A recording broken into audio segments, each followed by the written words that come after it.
everybody, welcome back, Watch Fam. So, hey, by popular request, we're gonna do some water resistance testing today. Let's see how this goes. One of them is like kind of been my daily beater for quite a while. I've worn it a lot over the last year and a bit. The other one is a case, just empty case. That's it. But this is by your request. You guys want to see more stuff like this or other kind of stuff? You gotta let me know. I'll run more little sample stuff down there, and you guys let me know what you want to see. And we'll just continue with this kind of educational stuff. So, without further ado, here we go. Let's test some watches. All right, well, here we go. Time for a little bit of fun. I know you guys have been asking for this, so we're gonna do it. I got an empty case here. Tighten up the case back, tighten up the crown. That's what we're gonna do. We're gonna take this and we shall put it inside our testy machine.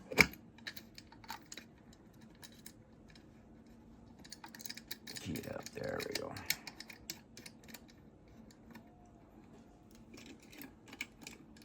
This is something I don't do on camera. I don't know why I haven't, but at least you guys get to see it. Tighten it up. Okay, now I'm gonna bring this up out of the water. What I'm gonna do is I'm going to pressurize the chamber itself up to 6 atmospheres, okay? Now, honestly, nobody ever dives that far. You're just not, unless you're professional, so don't ever sweat the whole 200 meters thing. You're never going that far. But by pressuring this up, what this is gonna do while it's outside of the water is this is gonna force, it's gonna pressurize the air, and it's going to force this pressurized air into the case if it can. So if there's any ways that the air can get into the case, it's going to. What that's going to do is allow us to test the case. Sorry, you can't hear. This is just awkward. I got the camera in front of me. So what this is going to do is allow us to test the case. And if it fails, it shouldn't actually allow any water in because the air inside of the case will be pressurized.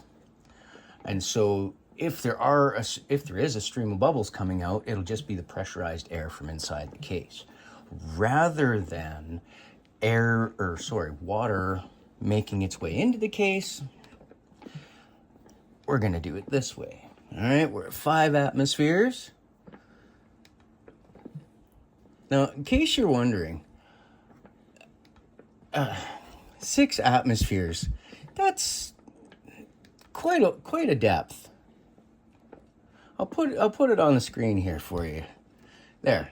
Now, without stressing the machine and overdoing it, we are at 6 atmospheres. Now, I'm going to let that sit for about 5 minutes. Make sure it has enough chance to equalize inside of the watch if it can. So 5 minutes from now, let's see what time it is. It is just about 1:25. So we'll be back at 1:30. I'll give it till then. All right, we're back, and it is, well, take a look at that. It's been almost 20 minutes. Solid 15 at least. So, yeah, I was looking this up real quick also. 6 atmospheres, that's roughly 60 meters. That's pretty flippin' deep. You're already into like trimix territory where you're not even breathing air anymore. So this is, if you're, how do I put this?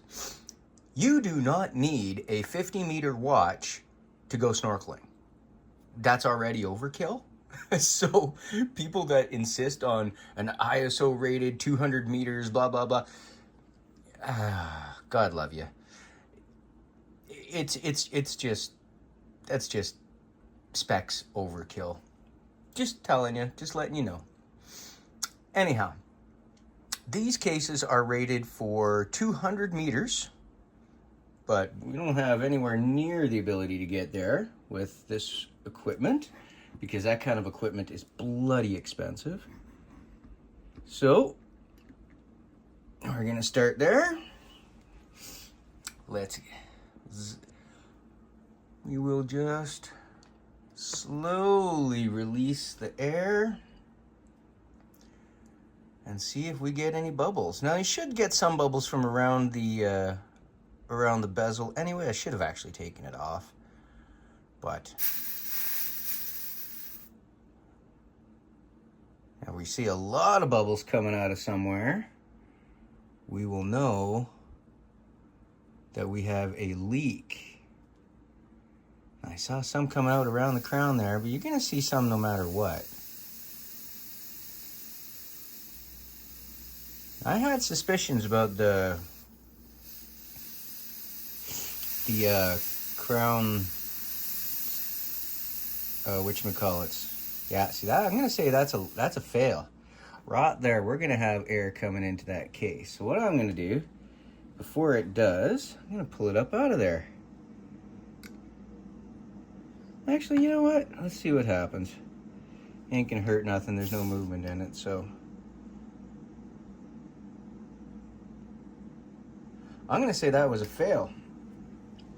Definitely gasket's not good on there. And I actually wondered about that, because they didn't feel very, I don't know, they didn't feel very grippy inside the crown tube, if that makes any sense to you.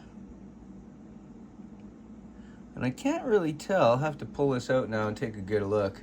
But yeah, it looks like we've got a little bit of water in there that seeped in from the crown tube. All right, well that's good to know. What I know from that is, basically, go with my gut instinct. If I feel like there's something not quite right, then there most likely is not. So yeah, let's wipe this off a little bit. Yeah, there is definitely water inside that case, and it came from the crown. Yeah, I don't know, I checked this earlier before we did this test, and just that, it didn't feel secure, like solid enough, you know what I mean? There's not enough bite there. All right, well, hey, that's good to know. I think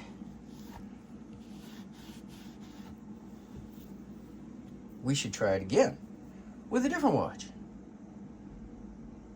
Well, this time, I'm gonna use this guy here.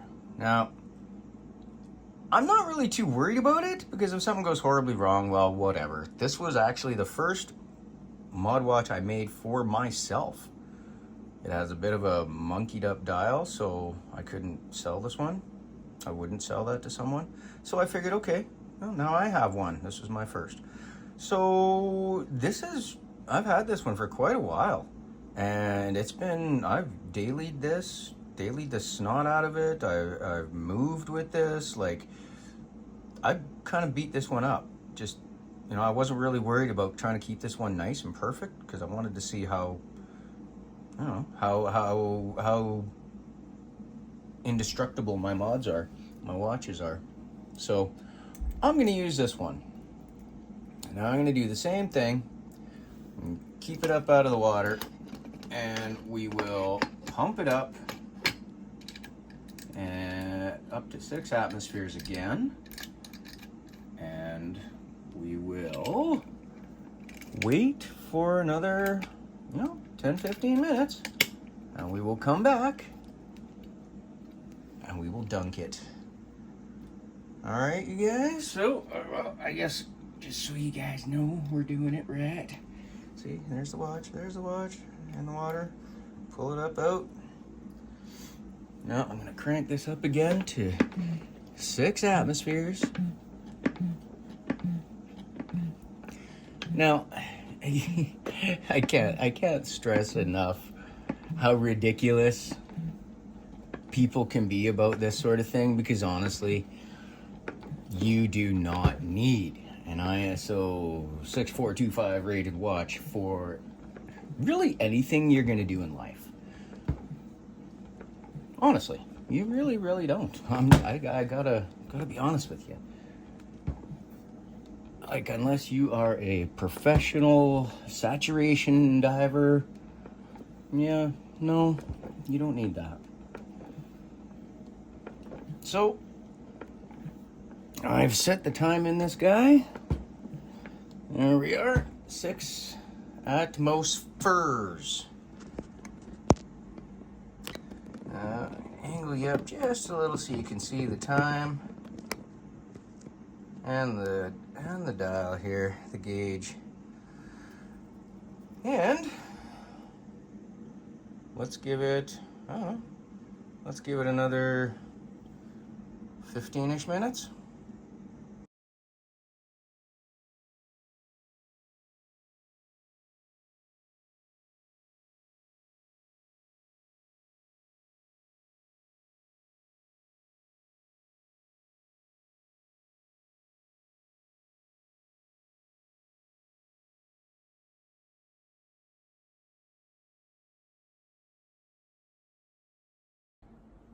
As you can see, she's still running, of course. I'm not surprised about that. This thing built like a tank.